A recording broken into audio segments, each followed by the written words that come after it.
Ladies and gentlemen, we have a guy here. It's supposed to be the three Musketeers. He's going to identify himself, and he has two other friends.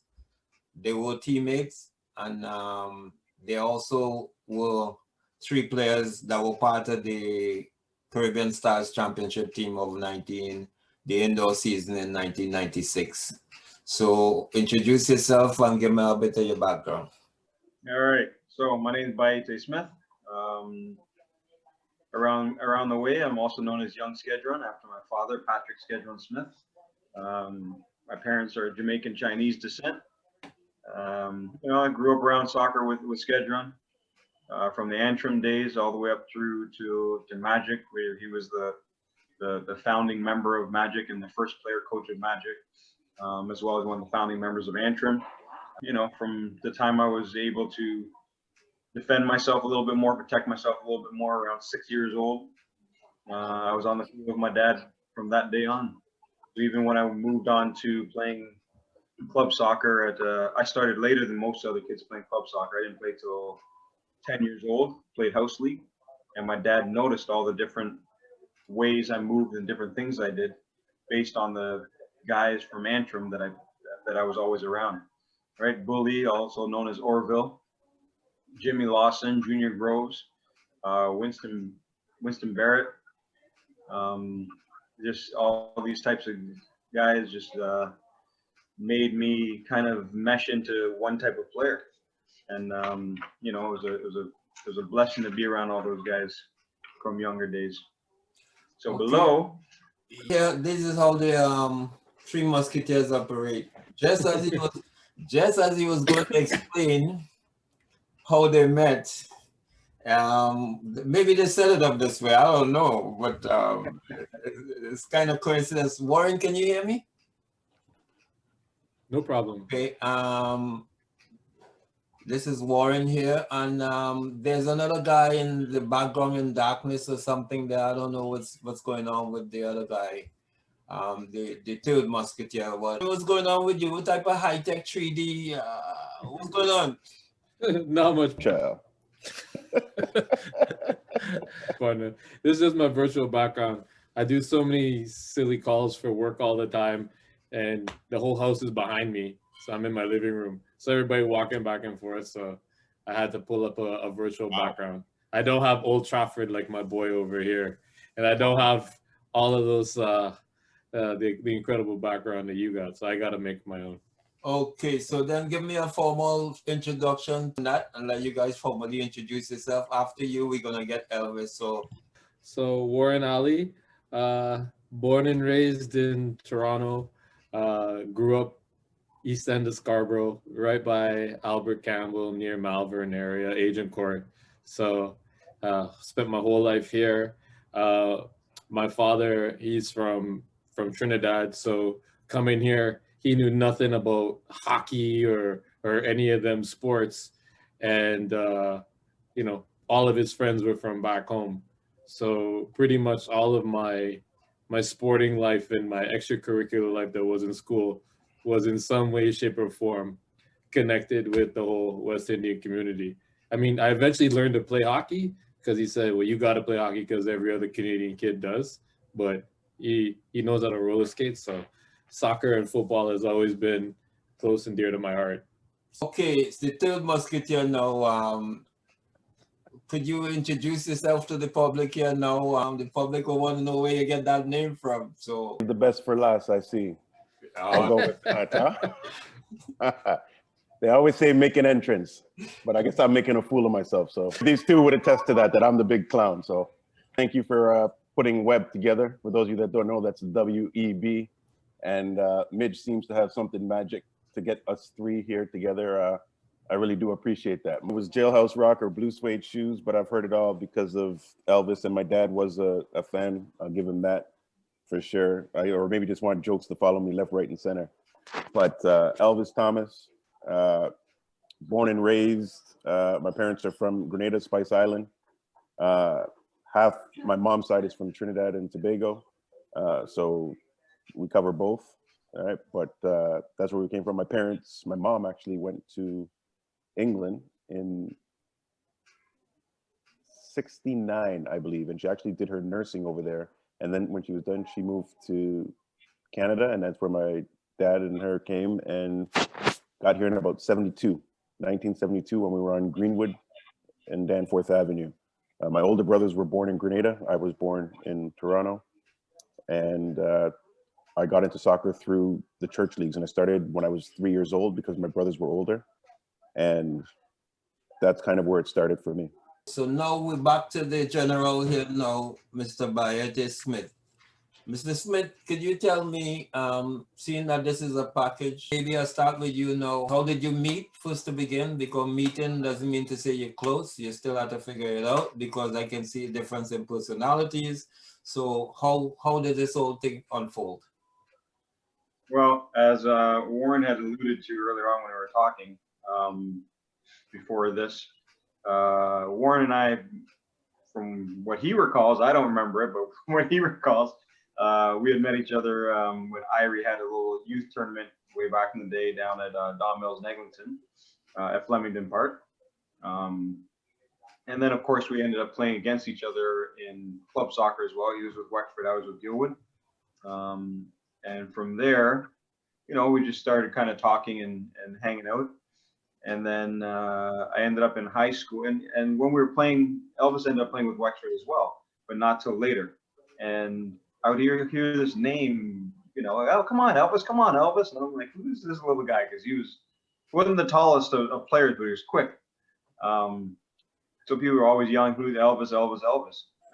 So then I ended up at Neil McNeil High School down in the Beaches in all boys Catholic school. And sure enough, there's Elvis, and you know, we become teammates at Neil McNeil, and then we become best friends. And between the relationship I had with Warren already, and then the relationship I developed with Elvis, and the fact that we all came from the same kind of circle of friends, anyways, because of soccer, the three of us just came together. I got another part to add to that story, though. Yeah. I forgot this one part. We actually didn't start hanging out after the Irie tournament. You and I met again at indoor soccer tournament. You know that Greek church at Warden and Ellesmere, where that. Yeah. I think so. You know, it was a horrible. It was like a rubber floor or whatever. So I was still with Wexford at the time, but I think it was, you probably were just joining Gilwood, so it would have been like one of your first seasons. So I'm like, hey, you're here. And so that's, and Chris Hanser was on that Wexford team. So just bringing part of the other thing. So anyways, it was after that one, the second time that we had bumped into each other, that we started hanging out. And you said, you know, I live down here by Fox Ridge or whatever. Anyways, so it was the second time that we came after that. So I remember that part now. And that was around what age? That would have been 12 or 13. Yeah. I didn't start playing. So let me ask you. I don't think at 12 you guys would be asking each other about your background to realize you have commonalities with your Caribbean background. Is it something about the game, your game, the way the person played, or is it just by chance you guys? I mean, you wouldn't know another player when you meet him in another tournament, but seeing that where we are today and this closeness you guys have, was there a connection based on the style of play? You know, being I can deal with the Elvis because the name, and I know Elvis is a busy player, so we already attribute that he was fast. So I could understand how Elvis kind of stick with you guys, but the Warren and the Bayete, I don't get it because you guys are pretty kind of low-key kind of ball players. You don't do too much. So that's a personality thing? I think it was just a personality type of thing. I saw him again at the Irie youth tournament. And then next thing I know, I see the same guy in this Greek tournament. And it was like, hey. And plus seeing each other on the field playing club soccer as well.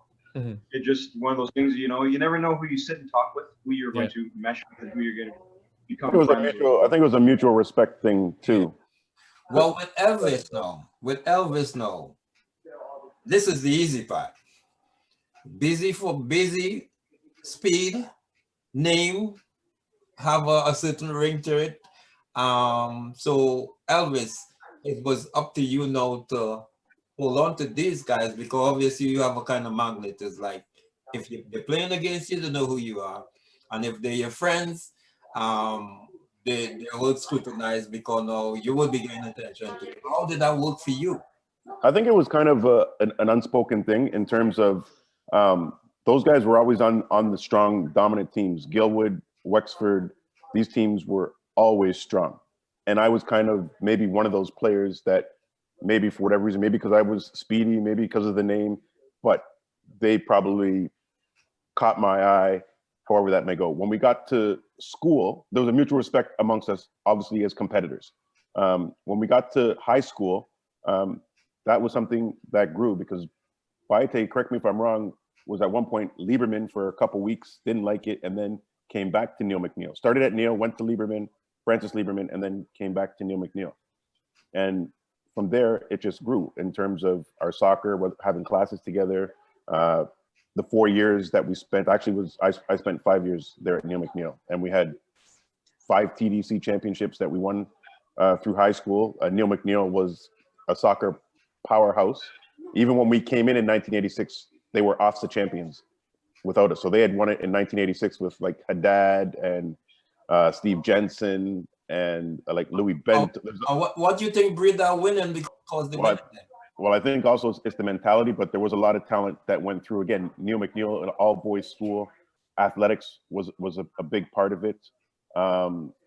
It was something at that school. I can't even put my finger on it, but we went through all 5 years that we were there. We were super competitive. Went to OFSA a few times and made runs, but that's where the friendship was built. And Warren, even though Warren wasn't at New McNeil and he was at Campbell, our friendship was solidified and built up through that. And again, these guys used to sneak me into their own dances. So I used to go down to the what is that, Hooli or something? Yeah, the Hooli. So I used to go down to their parties and everything like that. So let me ask you, Warren, Elvis is the name, Speed. Bayete is the as we said in the preamble, the general. Anything that you can see where you question the closeness? No, the only time where there was the sort of fear of missing out was in our later days when those guys were playing for like Olympians and Lynx and all that kind of stuff. And being a fan of the game, where it was a little bit different. Normally you used to be in on the field, but then going in and watching, it was just a different vibe. So, you know, maybe a young foolish me would say you might look at it with jealousy, but it was not jealousy per se, you know.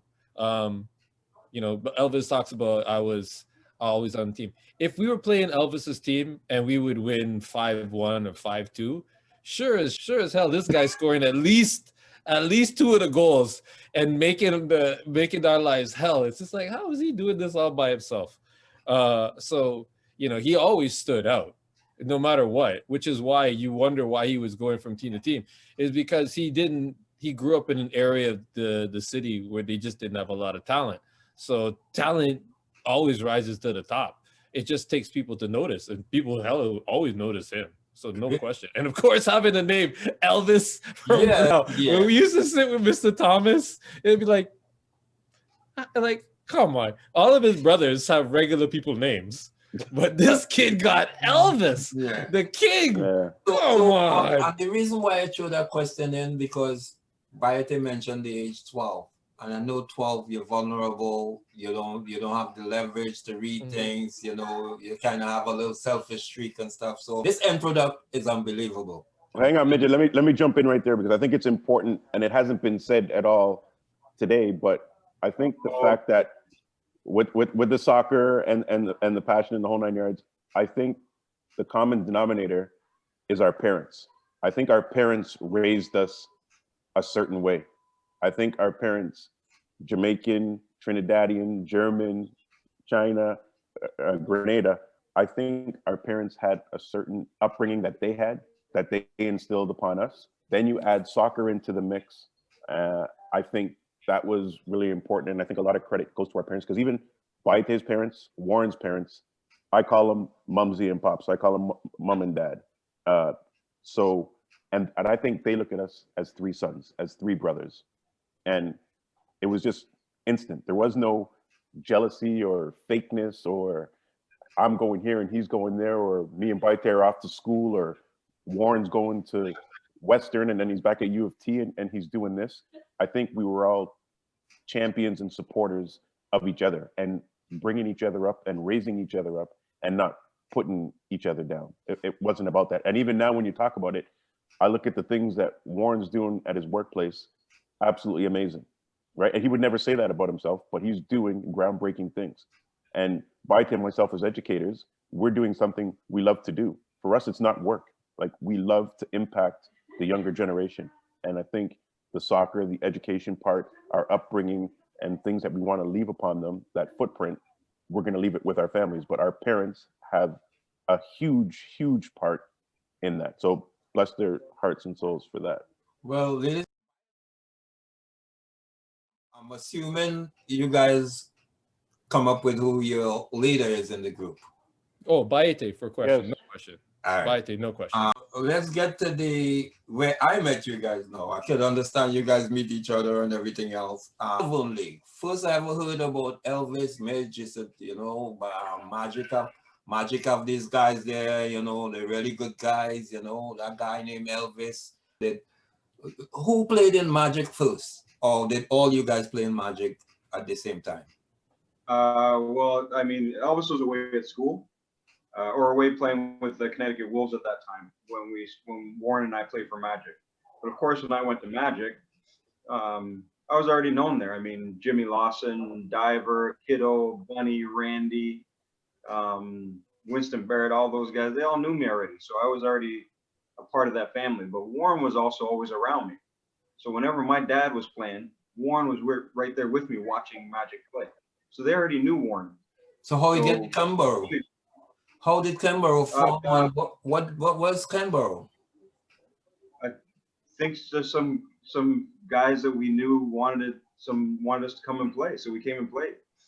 It wasn't. I don't believe there was really any huge attachment there to the Malvern League per se.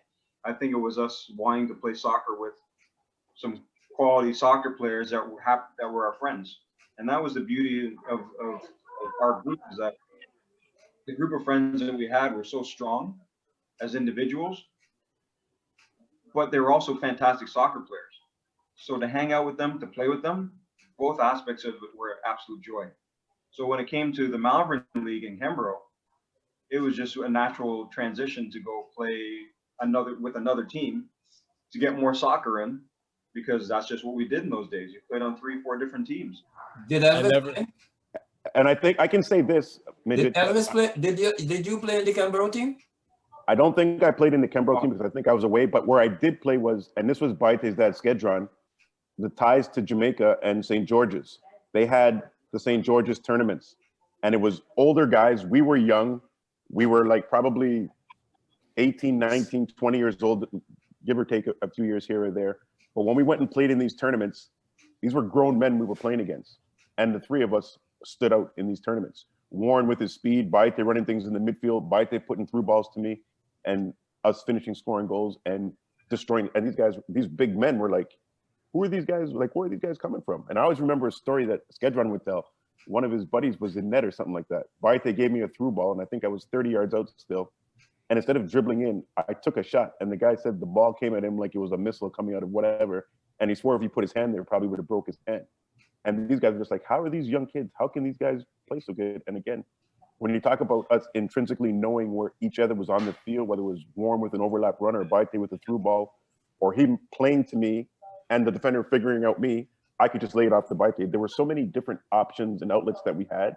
And the fact that we had that interconnectedness, it was yeah, and Bayete could hit it too. Sometimes he doesn't hit it as often as he should, because he can really could spank that ball. He can pound the ball for sure. Yeah, he can spank the ball. So, yes, were you guys aware what team you were playing? Because your name you guys' names start to precede you. We started getting your name before we actually played you and stuff. I mean, again, that was almost 20-something years ago, so it's a little difficult for me to remember at times. But I mean, first and foremost, all the teams that I ever played on, I always brought Elvis and Warren. If Elvis was out of town doing something, then Warren was by my side. That's just the way we rolled. And for me, the Malvern League, it was fun to play because I was playing with close friends, right? And first of all, that's what it was based on. What happened was that I had close friends that were excellent soccer players. So that made that whole Sunday morning, that whole Sunday afternoon, that much more enjoyable. It made the football much more enjoyable because of the guys that were around me and because of the brotherhood that we had formed. As far as the league is concerned, what I found was that, yeah, guys started to realize who we were, so they came at us a little harder, which was fine. I found that there were a lot of very athletic players, not necessarily, and skilled players, but maybe not necessarily have the same whereabouts on the field and understanding on the field as maybe some of the guys that I played with on my squad. But we were so intertwined and knew each other so well that the ball just bounced nicely. But the league itself was tough because of the athleticism and the strengths that some of these guys came with because they didn't want to lose, and that's understandable. There's the only team that I've ever played on without Warren was the Toronto Olympians, or when I played in the CISL. Other than that, Warren has been by my side every single team I've played on. Other than when you went to Woodbridge. There was the Woodbridge and Wexford days in our last couple of years as teenagers, but always been on the same teams. So now, Bayete, you go to 95. I see you guys in the Kemboro thing. I can't even remember how I got in contact with Bayete, but anyways, Bayete was there in 95. By 95 now, how did that all unfold for you? Your name was called in Hispano-America. They came to me in the league executive and they want your rights. And I said, there's a Caribbean team. Nobody's getting any rights to any Caribbean team. Came to Bayete and Chris Ansa. It wasn't happening.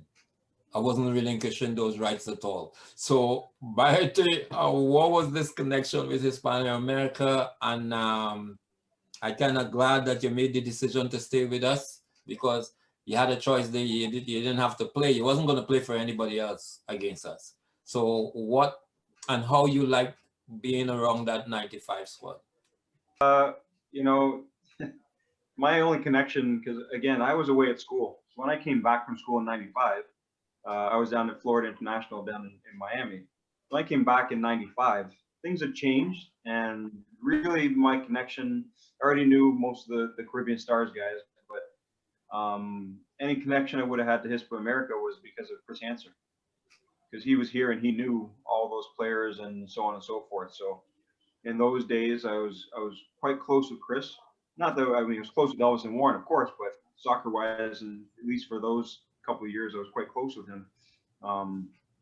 And really and truly, any connection I would have had to them would have been because of him.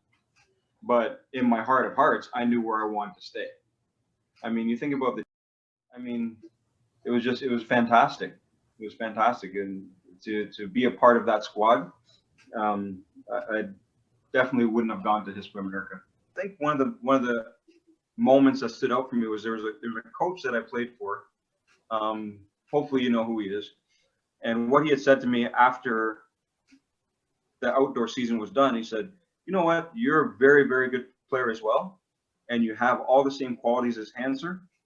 The difference between the two of you, you are a complementary player. If you change your game, you will see, or the thought process behind your game, you will see the different type of player you become. Do you know who that coach was? No, one from Hispano-America? No, the same one doing the interview. To this day, I remember exactly the words that you said to me. And from that time on is when I started to be a little more aggressive and believe in myself a little bit better, simply because of what you said to me. So I appreciate that, and I thank you for that. I've always remembered it. Yeah, because you had it. It's just the confidence level, because that's the difference with the great one, is knowing you have it and kind of demand it. I mean, you look at Bradley, and I mean, Bradley isn't it, I would say, not even as skilled as you, but he makes a difference in a team format because he has that confidence. He doesn't care if he lost the ball. He would still ask for it and stuff. And what's amazing after that trial and with you guys and me not being sure if your allegiance was to us, here comes Elvis. Bayete, how you figure Warren would have fit in? You know, what was the story with Warren coming in? Because again, under normal circumstances, if maybe a Cam Walker or somebody they call in, you know, we don't know what would have happened with Warren, but Warren worked well because there's a chemistry between you three guys. It was one of the best times because you're playing with so many good and skillful players, but indoor is a different animal. There's, you know, time and space kills in that. You give anybody time, you give anybody space, you're dead. So you always have to be squad and some of the players there. It was just like, you know, you had to be performing. And so it was definitely an honor to be there. But, you know, you're playing against some squads that are super physical, some less talented, and, you know, there was a very cultural and international element to it. So you always felt like you're playing for pride of country and flag. Now, of course, Caribbean Stars meant the whole Caribbean versus one nation. But that was one of the things. There is the chemistry, but it's also family, right? Like I've known Anton basically since I was a baby. Literally, we, you know, growing up on that street and going to his grandmother's house. So it was very familiar. I know Fire Brace from high school. We went to the same high school together. So, you know, it was a community thing for us. And coming in and playing, knowing, like Bayete would do something knowing where Elvis would be. So, you know, you don't necessarily have to play it to his feet. You play it to his space because he knew where Elvis would go. And then Bayete, we would play and we'd have the security knowing that if I went to make a challenge or if I went to make a run, that instinctively somebody would cover up or somebody would fill a gap or somebody would make that supporting run. And by having that, it creates greater ease of mind and you can focus more on the game because you know all these things without having to know it. You know, you can act without having to think about what may happen in these other places. So that was the benefit of the three of us. I don't remember. We have undefeated seasons when we three played on the same team. Regardless of league, regardless of talent we were playing against, we would go undefeated. We losing a game 1-0 or something close was it just wasn't in our mental makeup because that's how well we would click together on whatever team. We haven't played on a single team in our entire lives together where we didn't win. Well, I'll correct the record. You're playing Malvern under Kemboro and you didn't really you had to deal with spoilers. So if you yeah, okay, but I give you that. Yeah. I give you that. We didn't win. We didn't win 100%, but the amount of trophies we had on our walls, the amount of golden boots that these two gentlemen had from all of our leagues, I am convinced had we had the MLS as a gateway to the professional world like there exists today when we were growing up, had we had all of the resources that are getting poured into football now, had we had an environment where a Paul Martin, the first person of color elected to the CSA board, he's from our community. He's from our neighborhood. Yeah. That hasn't happened in hundreds of years. Had we had that growing up, had we had the ability to have coaches like you. I will say this, and most people that are soccer players through and through know that not every player can play outdoor and play indoor because it's two different games. Like Warren mentioned earlier on, outdoor is a lot of time and space, but indoor, it's very quick. You have to have a touch. And if you don't have a touch, then you better have something else that you can bring to the game. And the amount of players that were around, the talent that was around that Bayete said, like, it was a joy to play. And that's what football is all about, bringing everyone together. Like, it was great that we won the championships and everything, but I wouldn't change the relationships and doing it with these two guys right here, because those are the memories that we cherish, we talk about, And when we're in rocking chairs or wheelers or rolling or doing what, we're going to be talking about that. Long time from now. And isn't it amazing? Would you be in the higher gun, as you would say? And that's because of your explosive style. Sorry, say that last part again before you said the explosive style. I didn't hear you. Higher gun. Right? And I think that's because of your style of playing. You're a player that things can happen quickly with you, give or take.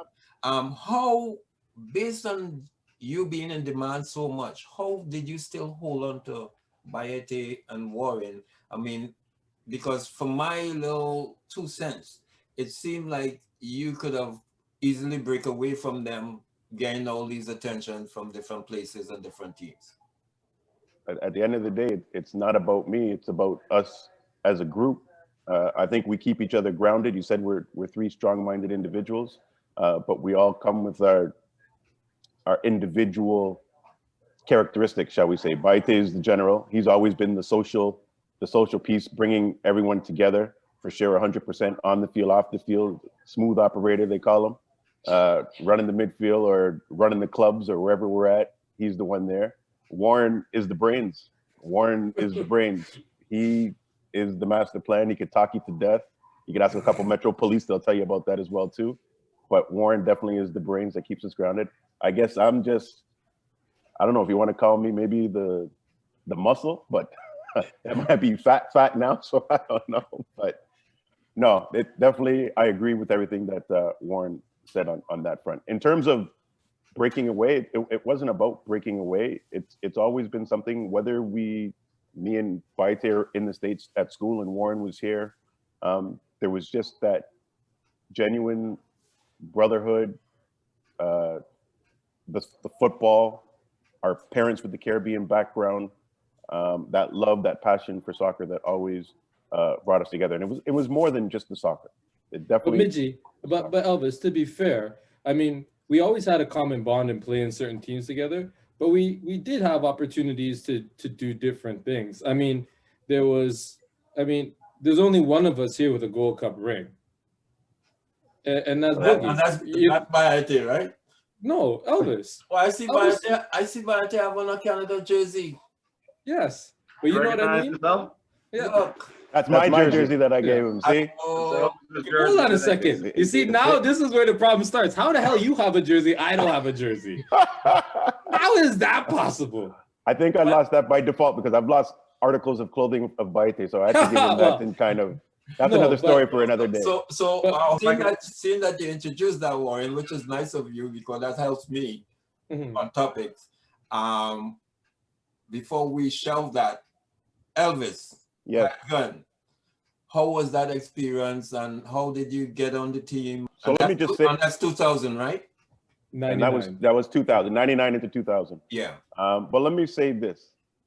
It all started, granted, I know that I'm Greenwood and Danforth, but it all started in Scarborough because all our games were played in Scarborough.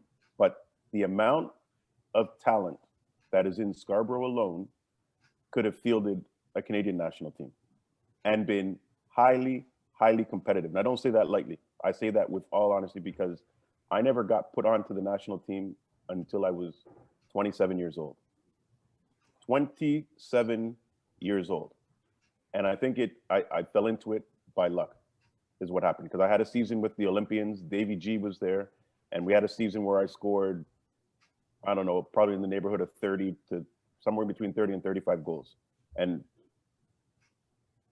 those goals, I guess I scored it in that league and got the MVP of the league and the goal scoring tournament, got me a shot, and I went there and played some games. And Holger Osiak was the coach at the time when we were in the preseason and going to the training camps. He saw me play, and the first practice, I remember Craig Forrest was in goal and we were playing a scrimmage game, and I picked up the ball and took a shot and put it right past him. And Holger came up to me and was just like, "Who are you and where have you been?" And I'm just like, "In Scarborough with all the rest of them that haven't been called," pretty much. And he's like, "You need to leave." He's like, "You need to get out of here and get to Europe." I'm like, easier said than done. Didn't have any connects. Again, my parents knew nothing about soccer. All right, so that was a tough part. But that's what got my shot into the Gold Cup. I played some warm-up games. We had a training camp down in Vancouver first. Then we went to the Gold Cup. But I actually got my first cap in Trinidad. Of all places, I got my first cap in Trinidad. My parents actually flew over from Grenada, and that was the first time they actually seen me play. So you say my Warren hosts you then? Warren hosted me, yes, in Trinidad. And to tell you the truth, not that I'm counting, I should have had a penalty shot in that game, and it wasn't called. Yes, so who you played? Yeah, so it was Canada versus TNT? It was Canada versus TNT, and the game was 0-0. Yeah, the refs Okay, down so there. what was the give me quickly Elvis, because we can't gloss over this because you're a Caribbean player on the national team. From your story I'm hearing here, it's almost like the luck of the draw. You fall into David G and you're in practice and you score that goal, and all of a sudden, besides being called in the squad, it looked like you still have us to perform to be noticed again by scoring the goal, if I'm hearing you correctly. So what was the experience for you in terms of course, Canada won goal. So what was the turning point in that tournament for you? To tell you the truth, I was on that Gold Cup team, but myself and Dwayne De Rosario were buddies on the bench. We never touched the field during the Gold Cup at all. Like, I played leading up to the Gold Cup. We went to the Gold Cup, and I didn't get in as a sub at all. Who played up front? Who played in the offense? Carlo Corazine was a striker. There were players like Jimmy Brennan was on one wing, Paul Pesciolito, Jimmy Brennan on one side. They had Martin Nash, Steve Nash, brother, on. He didn't play as much as well, but it was more a defensive. It was almost more a defensive scheme that we were playing to keep ourselves alive. We wanted some kind of a magical run, I'll tell you that. But I was a big cheerleader during that Gold Cup. Okay, well, that's the growing pains when you're going on squads and stuff. But now, when you look in time, because I like doing the history and I've been winning a lot too, and you guys even helped me do that. So we all in this thing together, in this winning thing. Isn't it amazing when you look back and you try to figure out, you see all the numbers and all the trophies, and you say, how we do it? Because if you respect the opposition, you did win it against some serious opposition. Mentality. You have to respect the opposition, because if you don't respect them and you underestimate what their capabilities are, then you're not going to play up to your standard. So the mentality of whoever is in front of me, we're not wearing the same jersey as me, you will get beat, and you will understand that we do not give up easily. So even if we're down, we're never out. And that's just the mentality the three of us have. Yeah, and I would definitely agree. Even as we got to kind of break away from that, even as we got older and we got to the Masters over 35, there was a time there where in 4 years, we won it 3 times. That's still at the ages that we were doing that and playing against the younger competition or whatever the case. But to win Ontario and then go to nationals and do that 3 out of the 4 years, it definitely. What years are those? What years are those? 2009, 2010, 2011, 2012. We went to the Ontario Cup Finals 4 years in a row. With what team? With over 35 Markham over 35. Oh yeah, that's when Markham came on. So Remy Martin, Richard Alexander, Peter Firebrace, Bayete, Warren, Gary Dillon, Paul Moore, Peter Gassis, Joe Nutrifor, rest in peace to him as well too. What age did you guys realize now there's no way we could tell the public 12 years old? There would be a age in the teenage thing where there was no turning back. From the second, the way I see life and what I learned is that if you show me your friends, I will tell you who you are. So knowing how Elvis is, knowing how Warren is, even from a young age, we weren't out partying. We weren't out drinking. None of us smoked. None of us did drugs. And we knew people in those days at our own age that were doing those things. But what we did for each other was guide each other in the right way. You understand what I'm saying? Yeah. I use these guys as momentum for myself to do and want better. Seeing Warren get his MBA seeing Elvis become a teacher, I said, you know what? I'm pushing too. So I became a teacher. I was never ever jealous of either one of these two guys, in the sense that Warren has always been way more intelligent than Elvis and I think Elvis can agree to that, in a sense of just knowledge, basic knowledge. He's just extremely intelligent, right? Elvis played on the national team. He went to China and played. He played for the Lynx. I was never jealous of any of that. All it did was push me to do what was best for me, based on these two guys making sure that I stayed on a steady stream. Well, For me, look how grounded this thing is. Because if you're saying that, and based on, ladies and gentlemen, what I determined, although Warren Ali has played for me, within the preempt and in having contact with these three guys before, Warren Ali is jumping out to me as being more assertive. I saw it in his game, but in talking now with this group, I realize Warren Ali has a whole different scope. He left too much behind when I met him, you know. And but I saw it in his game because he really gives 110%. That's one thing I can say. I saw him in the Mountjoy tournament for spoilers, and he does give 110%, and that's all he could ask of an individual. But I didn't realize that impulsive thing that I saw was really calculated. So based on the leadership, Warren, from what period of time it was a done deal? You talk to Bayete, you're talking to me, Warren, or you're talking to Elvis. You know, there's a click that can't go. Well, I mean, you can't speak to one moment in time. There are so many things. Bayete's grandmothers, Antini and Gigi, they love me like a grandson. I mean, forget the parents for a second. Elvis already addressed that. They loved us like we were their own children, and they loved our families as if they were their own. But I never had a grandfather growing up. Both of my grandfathers passed away before I was even born. And so our grandfather was Bayete's Uncle Joe.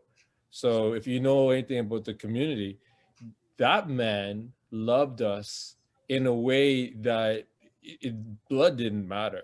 So when you have that kind of love from a family, it was one thing. And then it's just that whole family vibe. Like there were times when like, you know, good moments and bad moments, they're always being there. You know, playing in the leagues that we played in, I typically would stand out for a lot of different reasons. And these two guys would always have to come to my defense. But it was never questioned. Like, it's not like I would back down. But if anybody was to step to me, they having to step through these two clowns first and foremost. I saw that. And so when that happens, it's like, you know, like it wasn't even a question. It was never a question if I needed or I need one of these two to be there. Okay, what time and when, right? And it's just always been that way. And it, you know, there's so many small moments. It never has to be one big thing. Okay. My Pat had that, so I mean, it was, although it was an over 35 team, the majority, I'd say 3/4 of the team were of Caribbean descent.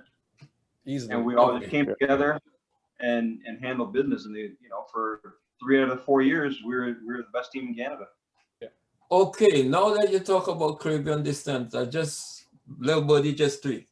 What do you think about the idea of Caribbean Stars and having a team like that we did against the Italia and representing, and now knowing that Elvis is actually his background also? How did you guys feel it, knowing from your heritage and everything else? Were you guys living it? Oh, you go ahead.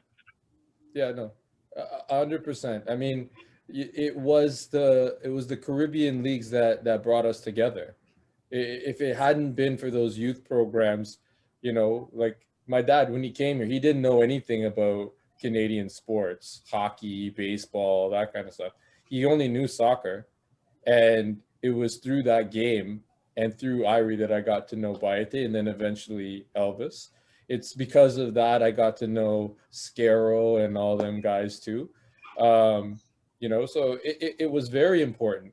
And the fact is, you know, we had other, you know, it was the diversity of the Caribbean community that welcomed others in. We have friends now, you know, from all different regions around the world. All of our parents are we're all first generation Canadians. And there's none of us that have any other ties to the country other than our parents came here.